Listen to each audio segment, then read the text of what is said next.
Hello and welcome back. Today we look at the UK's youngest missing people. Unfortunately, despite trying to research, some cases have little to no information, which is why I think it's really important that I cover these cases in this video. You may not see some of the famous ones you expect. If you have any information, please contact missingpeople.org.uk. All the details will be in the description, but let's get into the cases.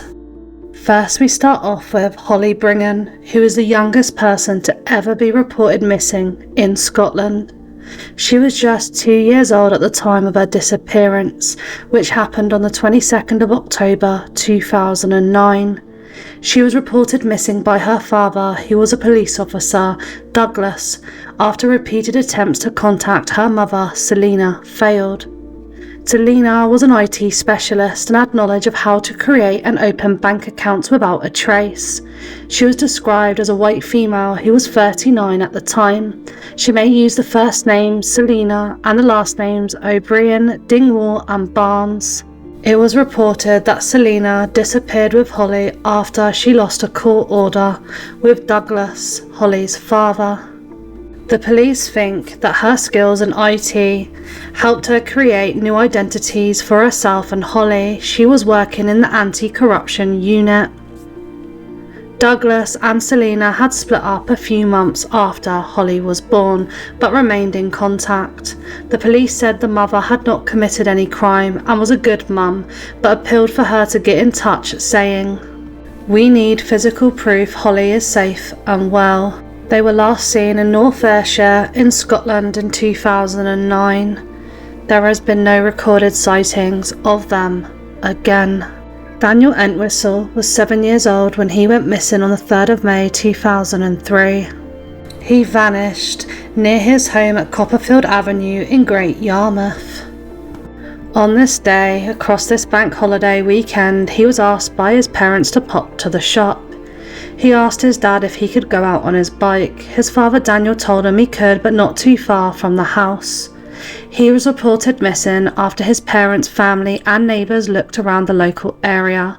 His red BMX bike was found abandoned near Trinity Quay in the early hours of the following morning.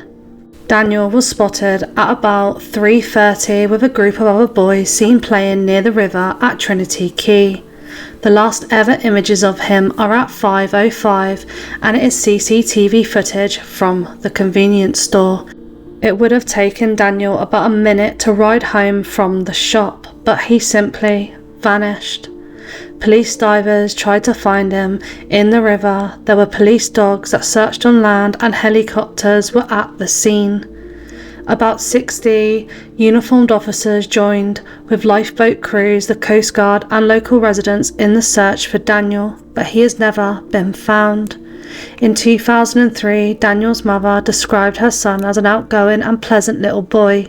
He could be mischievous like a lot of children, and he's a little bit of a loner, but he would say hi to anybody. He has friends that live locally and we just thought he was there. Despite this huge search and police trying to follow up every lead, there has been no movement in the case and Daniel still remains missing.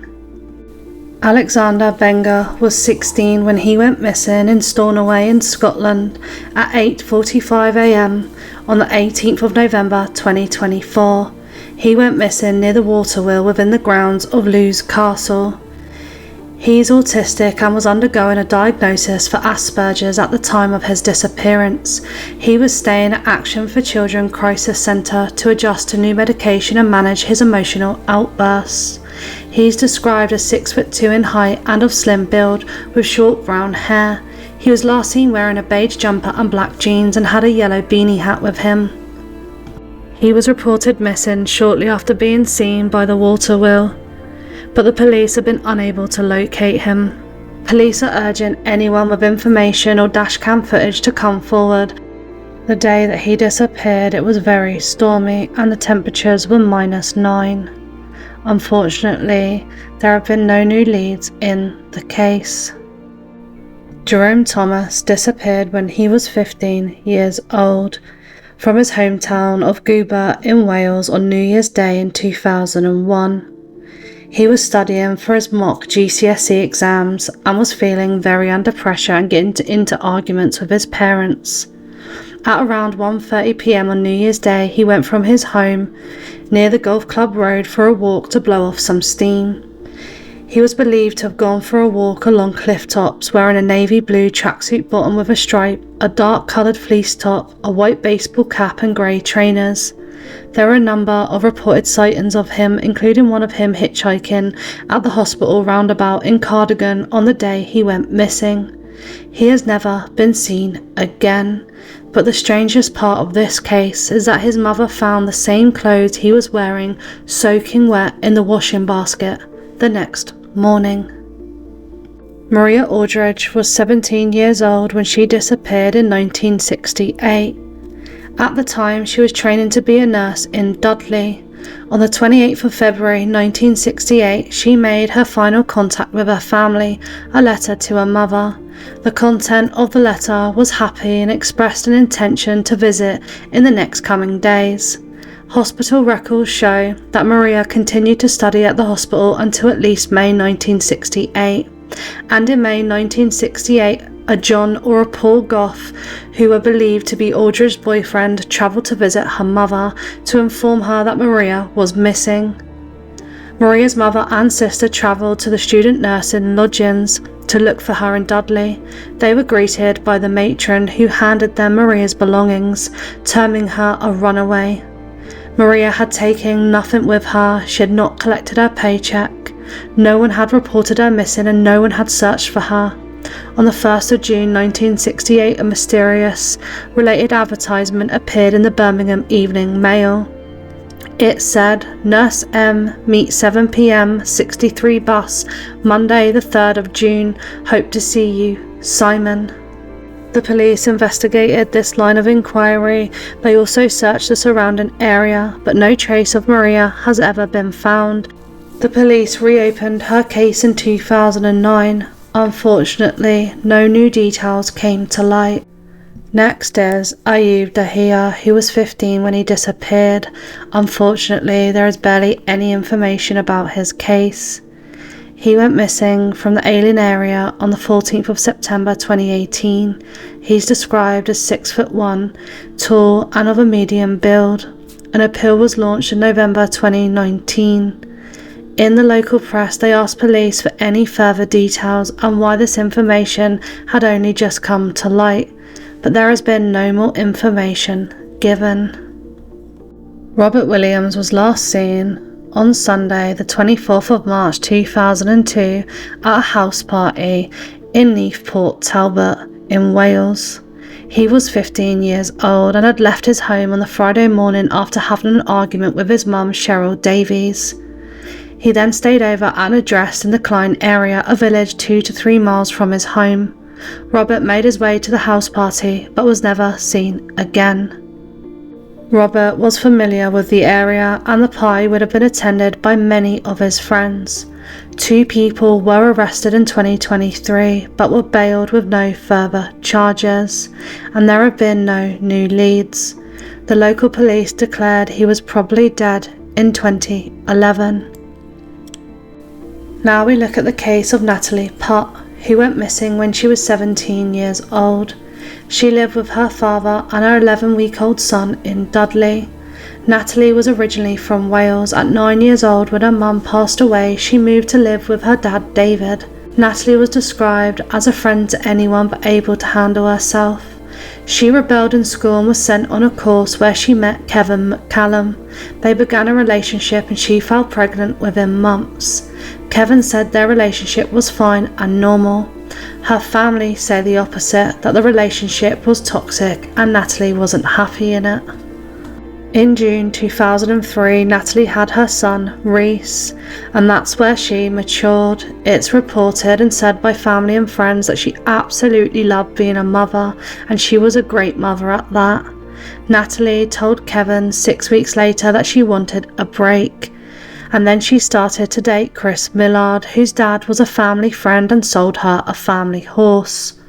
On August the 31st, 2003, Natalie spent the day at a horse fair with her son Chris and his family. They went to the pub and she called her dad to say that Reese would spend the night at Chris's house with her and that tomorrow she would be having a conversation with Kevin to end their relationship officially. The next day, on the 1st of September 2003 at 8 a.m, Chris dropped her home and he went to work, and Kevin was waiting there. A neighbour saw Natalie and she spoke to her briefly. Kevin said there were no arguments, they agreed to end it. Kevin did tell police that Natalie left to get some cigarettes at around midday. He stayed at the home with their son Reese.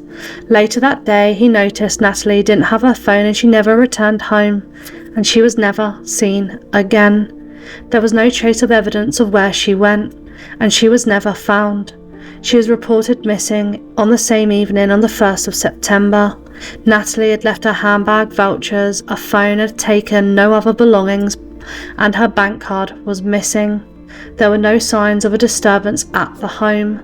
Police questioned Kevin, the father of her son Reese, and her boyfriend Chris. Chris told the police he had seen her when he dropped her off with Reese. Rebecca, Natalie's sister, has always said that Natalie would never leave her son Reese behind, and for that reason she believes she is dead. There was an inquest, and at this inquest, David, her father, said he saw her the day before she vanished.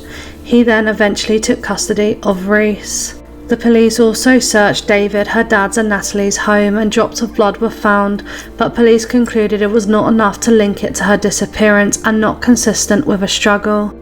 Kevin was questioned multiple times, and Kevin also was found to have replaced the SIM card in Natalie's phone with his SIM card because he smashed his own. Kevin denied anything to do with her disappearance. In December 2003, Kevin's home was searched and the garden dug, but nothing was found. Kevin was never charged. There have been multiple searches, but unfortunately she has never been found. The West Midland police investigation remains open currently.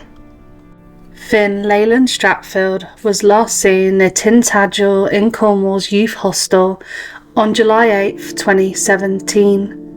The next evening at around 5:30 p.m, his rucksack containing his belongings was found on a cliff above Hull Beach. His father has said that he has accepted that Finn took his own life. However, his mother says she will never give up hope that her son is still alive. Finn is described as white European, 5'9", with a slim build and blue eyes.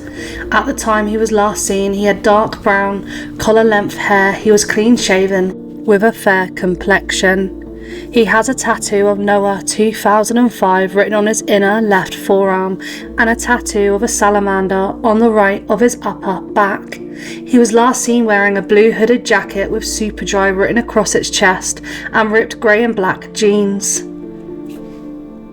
It would seem that the police believe the same as Finn's father, that he has taken his own life, but the police have still kept the case open as he's officially still missing. Balwinder Brahal went missing from Kent on the 25th of June. He is described as 5'7" tall, slim build with brown eyes and cropped black hair. When he was last seen, he was wearing a black long-sleeve shirt, grey tracksuit bottoms and green trainers. He was just 15 when he went missing, and unfortunately this is another case of not a lot of information and hardly any reports on his disappearance. Sandy Davidson disappeared on the 23rd of April 1976. He was just 3 years old. He was playing with his little sister Donna and their dog in the back garden. They were being looked after by their grandparents. The grandparents went inside, the gate flew open and their dog ran out. Sandy ran out trying to catch the dog. His sister Donna said that all she can remember was Sandy running for the dog and telling her to come too, but she refused and went in to get their grandparents. Family, neighbours, and when the police were called, they all searched, but he simply vanished. There are two major theories in Sandy's disappearance. One is that a man was delivering leaflets around the time that he disappeared, and that he could have opened the gate and taken Sandy. Sandy's mother, Margaret, and his father Philip believed that it was a lonely man wanting a son. The next theory is that he ran down to the river 5 minutes away and followed the dog in, and then passed away in this river. In September 2014, the primary school that was being built around the time that Sandy disappeared was going to be demolished.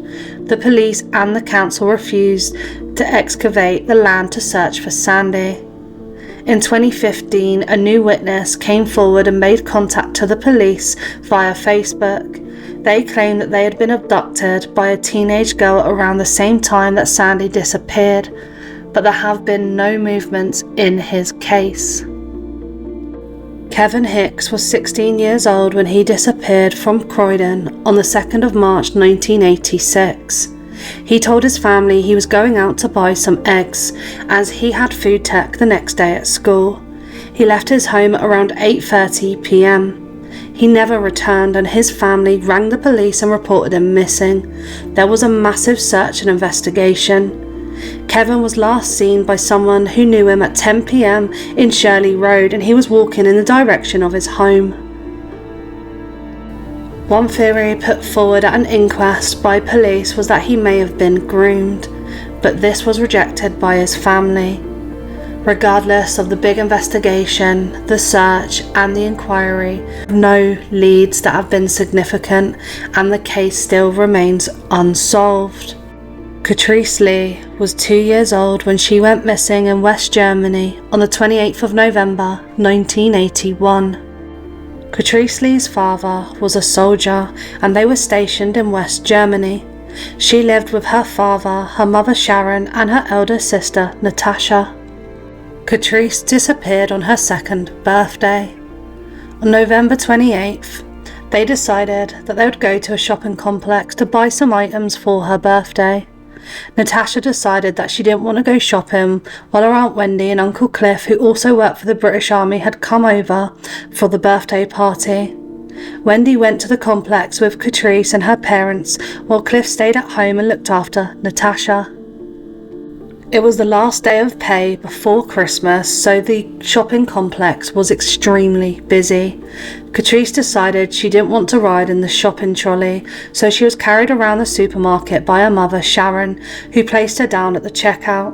Sharon briefly left the checkout to purchase some crisps before she realised that Katrice was missing. Her Aunt Wendy thought Katrice had followed her mother down the aisle, but she had simply vanished. She was reported missing, and the military police, alongside the West German civil police, began searching for Katrice. They also opened their investigation. Both the military and German police believed early on that Katrice had fallen into a nearby river, but she was never discovered. The German police refused to go to the press, and it was 6 weeks before an item appeared in the local newspaper. The investigation produced little to no results. They dredged the river and they conducted house-to-house inquiries. There were no leads, and Katrice was never found. In 2000, the case was reopened by the police, and lots of people came forward who had never been initially interviewed. One woman who came forward said at the time her boyfriend was in the same regiment as Katrice Lee's father and had confessed to taking the life of the child.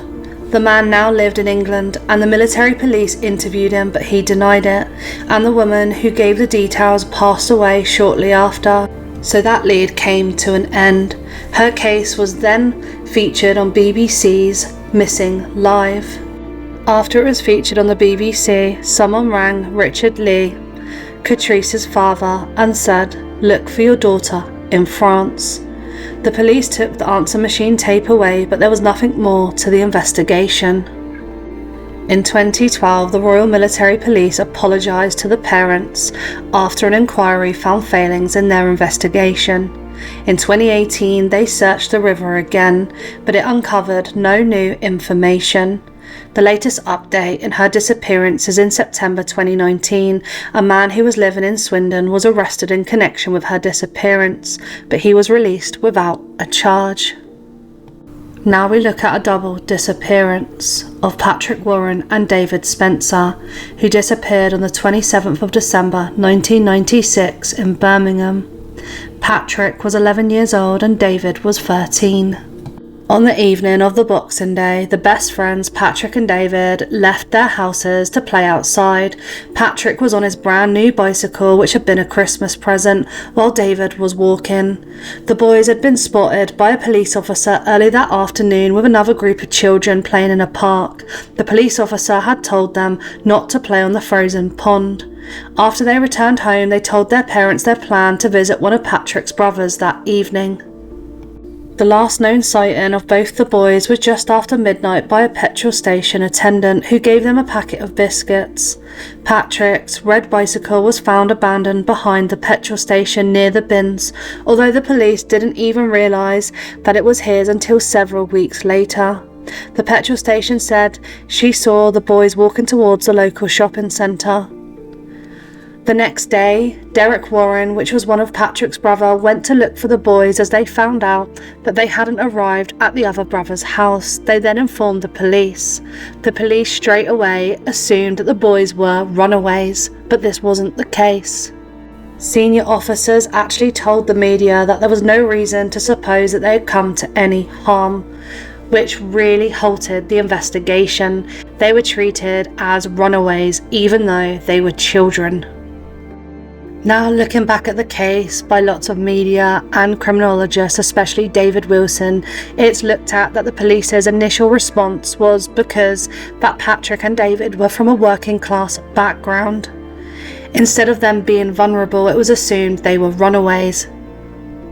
The disappearance actually received very little press, as just a few days after they disappeared, unfortunately, 17-year-old Nicola Dixon was found odd and had her life taken close by.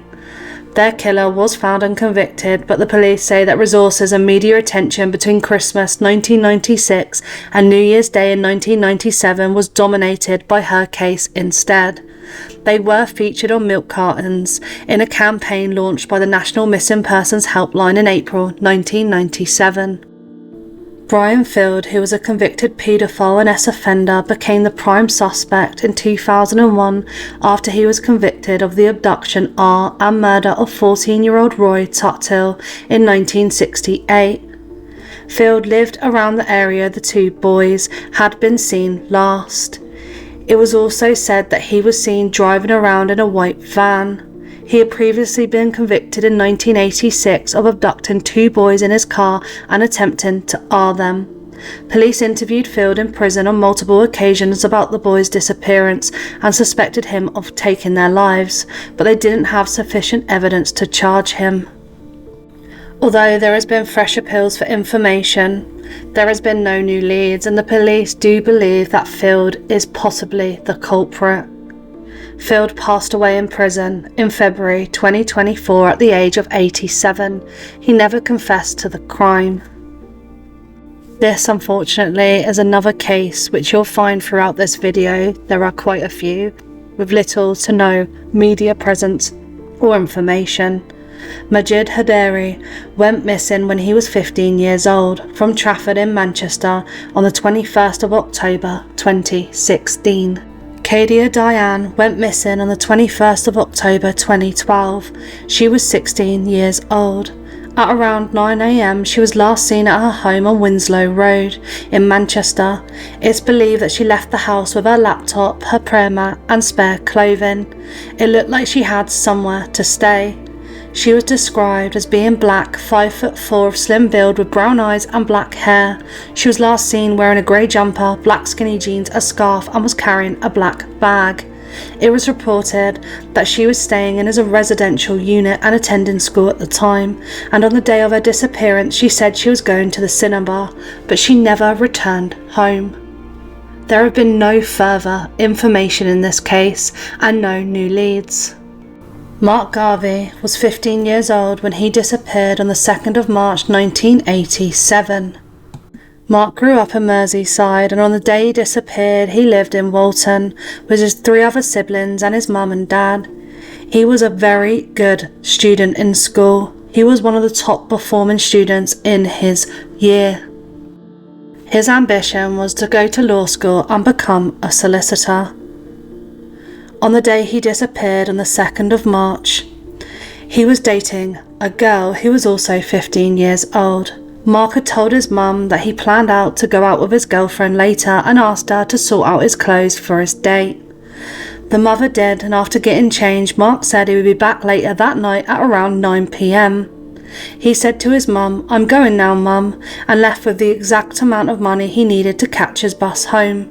Mark had lots of cash saved for an upcoming school trip. He was also very excited for his younger brother's birthday, which was coming up, but they had things planned to celebrate, like a family meal. This ruled out the idea that he was depressed or that he was a runaway early on. It got to around 9:30 p.m. and his family became a little bit concerned, as it was a little unusual for him to be home later, but they thought maybe he got caught up at his girlfriend's house. By midnight, Mark's mum drove to his girlfriend's house. The girlfriend told Mark's mum that she had no idea why he would not have got home, that he left their house at around 9:30 p.m. to take the bus home. He was reported missing to the police. An investigation and a search began.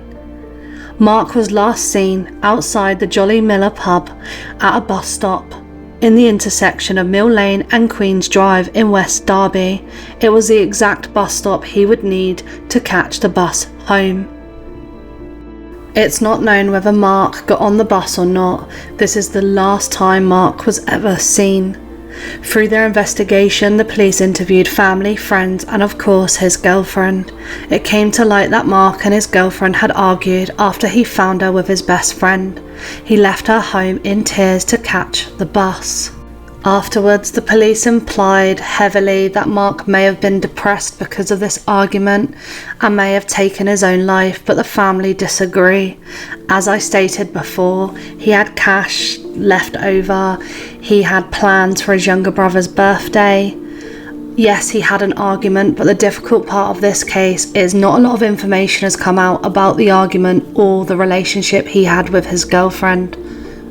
Because of this argument, the police believe that maybe Mark was in distress, so they searched the Mersey River, but nothing was recovered.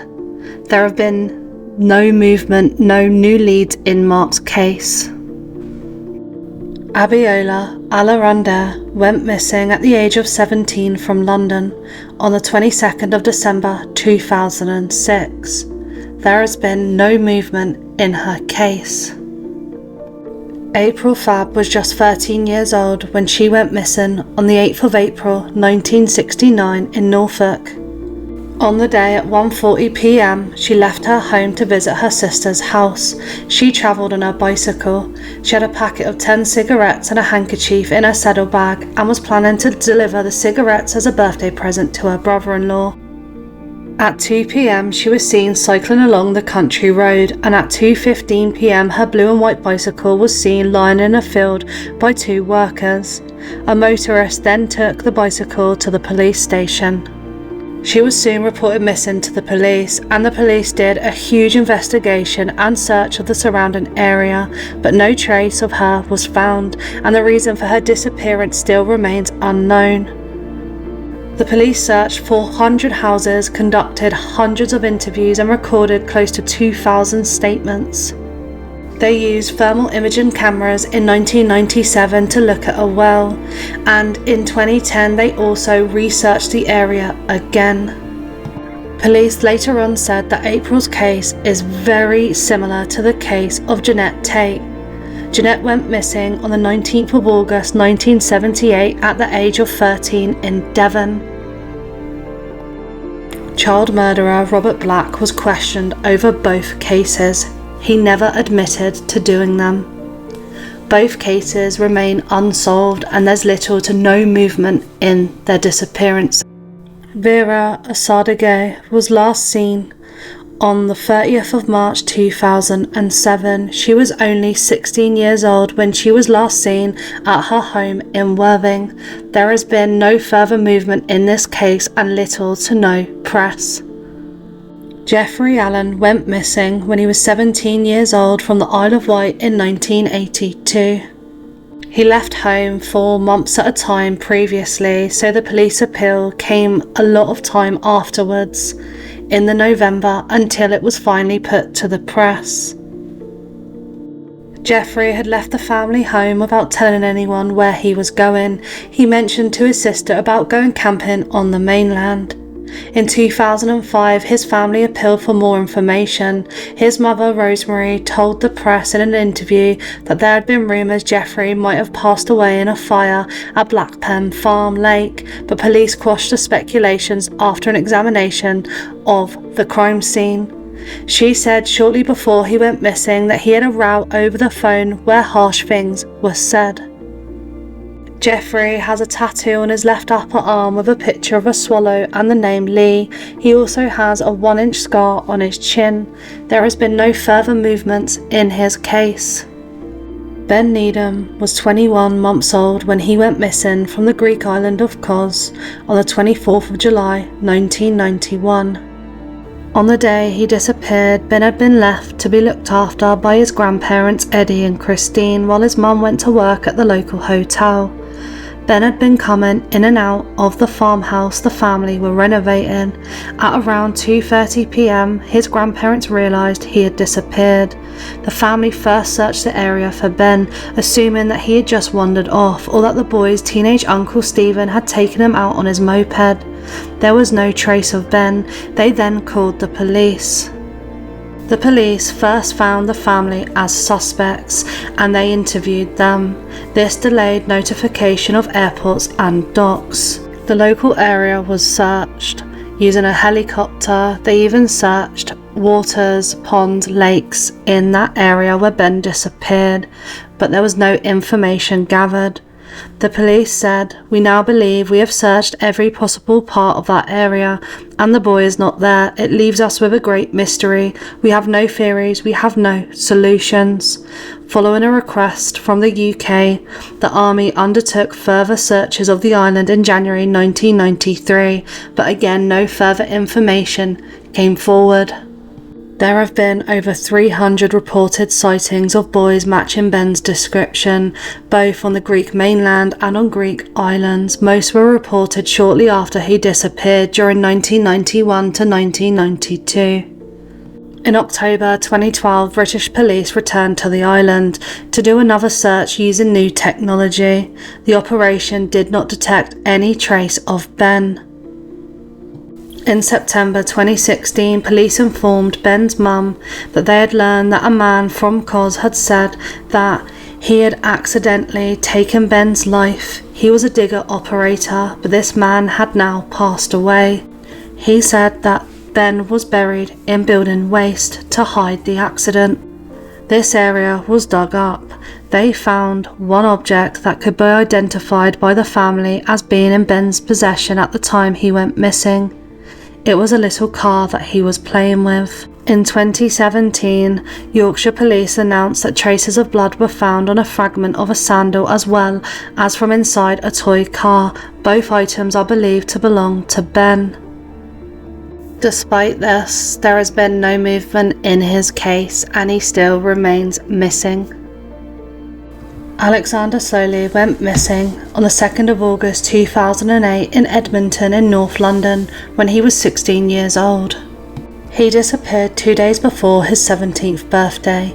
He had been staying at a friend's house in Edmonton in North London. He left there at around noon on the 2nd of August 2008 to return home for his birthday, but he never arrived. When he disappeared, he had little money and no change of clothes. He didn't have his passport with him and his mobile phone with him, but it stopped connecting when he went missing. His disappearance was very unlike him. From early on, the police literally had no leads. One officer said, "It's like he disappeared off the face of the planet." No trace of him was ever recovered from CCTV footage. In September 2009, there was a possible sighting, and it was reported to the police, although it was never confirmed. His family have been very critical with how the police have handled the investigation and how they haven't communicated with them, rightly so. In July 2015, his mother was surprised to learn that police have received numerous reports of sightings in 2009. She said that she had even met with police a number of times and they had never told her about the sightings. In 2017, Mick Neville, who was a retired Met police officer, said there was a significant pattern between his disappearance and Andrew Gostins, who was 14 when he disappeared in 2007, less than a year before Alexander did. Andrew's last known location was King's Cross, and when Alexander disappeared, he was thought to have been on his way to Islington, which is 2 miles from King's Cross. In 2019, the Met Police said that his national insurance, bank account or passport had not been used. They also said there was no evidence of harm, but the case had gone cold and there were no major leads. Jordan Ratcliffe disappeared from Manchester on the 31st of August 2008 when he was 16 years old. On the 31st of August 2008 at 4:45, Jordan was dropped off by his aunt, Kimberly Pearce, outside a hostel on Tib Street in Northern Quarter in Manchester city centre. His aunt instructed Jordan to call her once he was settled, although he never called her. This is the last confirmed sighting of Jordan. He was due to visit the men's district hostel alongside a homeless shelter, but he never arrived. Jordan was believed to be carrying a backpack containing a packet of crisps and £5 cash. At the time of his disappearance, he was wearing black trainers, black Nike tracksuit bottoms and a grey and black jacket. As his family did not think they would hear from him straight away, they didn't report him as missing until the 8th of September 2008. In 2010, British Transport Police stopped a young man matching Jordan's appearance on Waterloo, who told the officer that he was from Manchester.